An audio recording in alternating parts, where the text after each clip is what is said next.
Shalom, shalom, peace and blessings, my beautiful people from around the world, coast to coast, country to country, city to city, continent to continent, border to border, parish to parish, state to state. I don't want to leave anybody out. I salute you from the beautiful city of Atlanta, Georgia. Yours truly and your brother and friend, Jimmy Williams.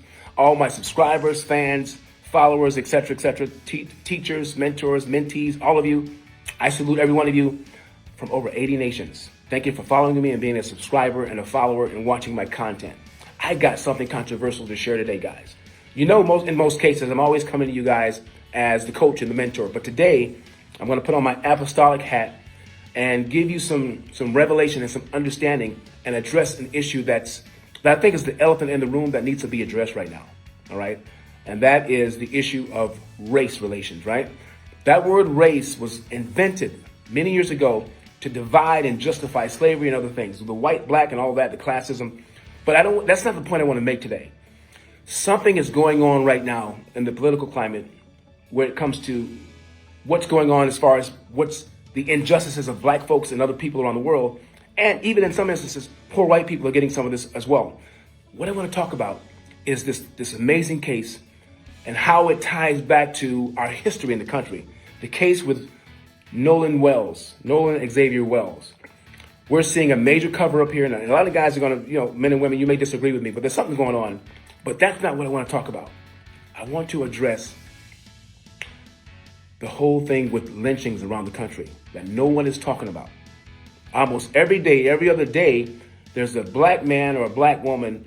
A lot of them are truck drivers that are coming on, in the South, up and down the coast. And even here in Atlanta, Georgia, I'm going to talk about that in a minute. These black folks are they're hanging from trees. Young people, young, intelligent black folks are hanging from trees just like they were in the 40s and 50s.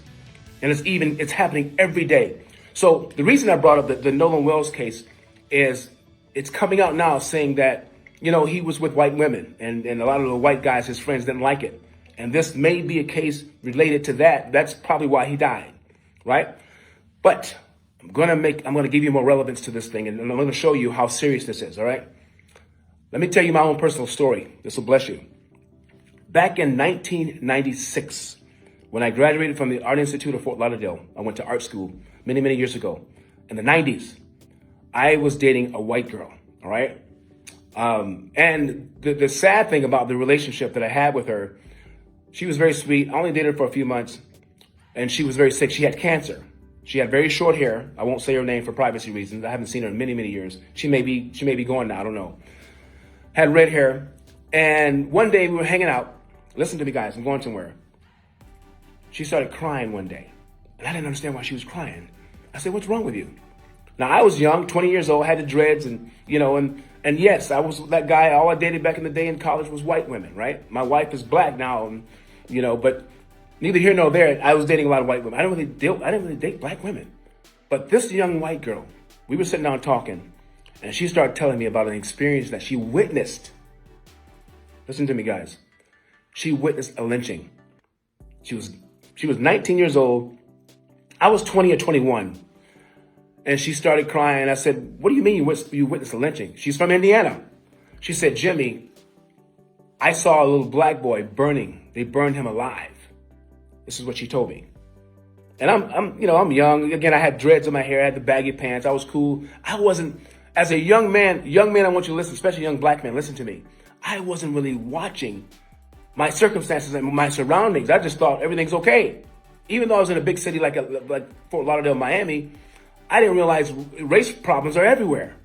Now, she was down in the city and she was going, she was with me, but she was telling me what she went through back home.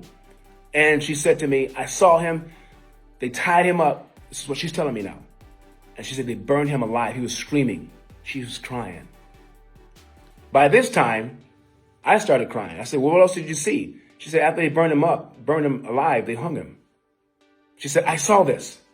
Yes, 1996. Now, you would think, I'm 51 years old. You would think somebody telling me a story would be back from the 60s or the 50s. But no, that was the 90s. Here's where I'm going with this. I looked her in the eye and I said to her, "Nothing's going to happen to me. I'll be okay." I wasn't thinking. Young people, you have to be aware of your surroundings. If I could have turned back the time and talked to Nolan Wells, I would have told him, Do not, no matter how much you think they love you and they're cool with you, do not be in that situation by yourself as the only black melanated man. Because at any given time, it can change. You don't know the hearts of the people that you're around. You never really know someone till you know them. I know that sounds facetious, but you really don't. If I could turn back the hands of time, I would have told that young man, don't do that. And black folks, don't do it. I'm not saying all white people are bad, because I have a lot of white friends. I know that there's a remnant of them. When I say a remnant, a few that really love us will never do something like that. But here's what I want you to understand. That was in the 90s. Because of what's going on with the political climate, it's going backwards. Here's how I know that. I live in a big city. This is what I would consider a black city. Atlanta, Georgia's, this is the black mecca for black entrepreneurs, millionaires and billionaires and successful black people with very beautiful communities doing business together. This whole big lie you hear that black people don't work together, that's not true. It's happening all over the world, mostly on the internet, but we are galvanizing. But even in this city, there was a lynching 4 months ago. You know where it was? I live in Stone Mountain. That's like 15 minutes from downtown Atlanta, Georgia. This lynching took place in Marietta. If any of you guys know about Marietta, Marietta is a suburb. It used to be called a sundown town. They just found a black man 4 to 5 months ago, had dreads, college kid, very astute, very intelligent. They found him hanging from a tree. College kid, smart. Here's what's interesting in closing. I want you to understand this. They don't go after the older generation. It's mostly these young people that don't understand what's going on. Every now and then they'll lynch an old person too, but mostly it's the younger guys, younger men and women that are naive and they don't know what's going on. And they catch them by themselves and they hang them. And here's the crazy part. This is where it gets controversial. Every one of them have been labeled a suicide, knowing that black folks do kill themselves, but in most cases, they don't hang themselves from trees, especially in these cases. If you look at how they were hung out in the middle of nowhere. It's almost impossible to get them hang themselves, on the rope that way in the middle of nowhere like that. It's hard to put yourself that high up in the air. Of course, if you do it in your room, in the ceiling, that's different. Everyone's a suicide. Every one of them are hung in places, and most of the bodies are battered and bruised. So that means they were beaten and tortured. And they keep saying it's a suicide. What that leads me to believe is that this is not regular people that's doing this. These are wicked people that hate our people. Okay? Could be in government, police, cops, attorneys, judges. They're all working together because it's happening all over the country.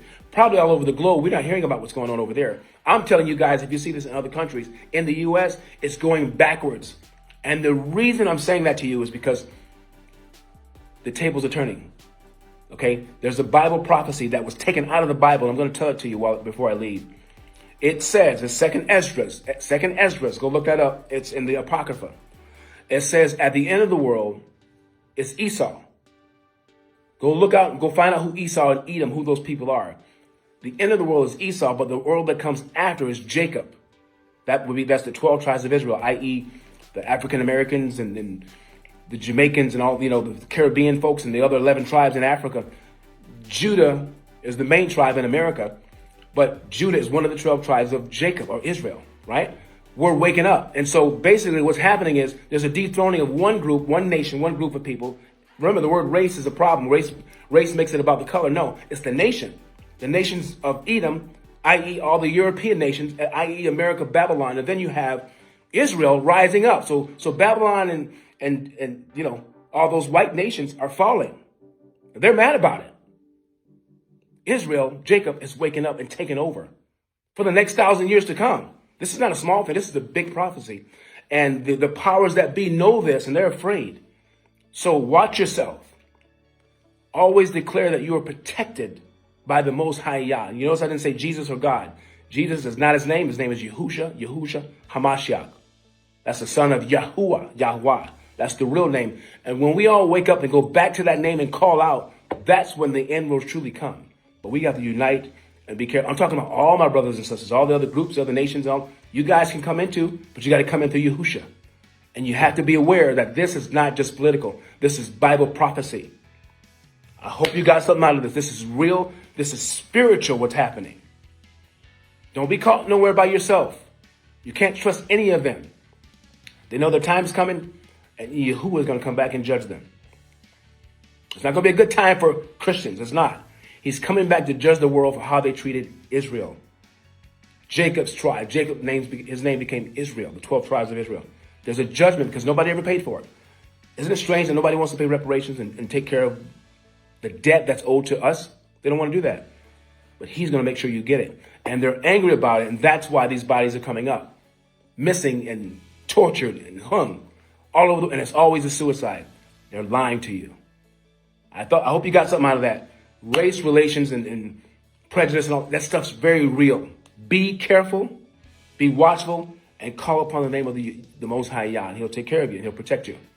Take what I said to heart. Take it seriously. It's not a joke. Peace and blessings to you.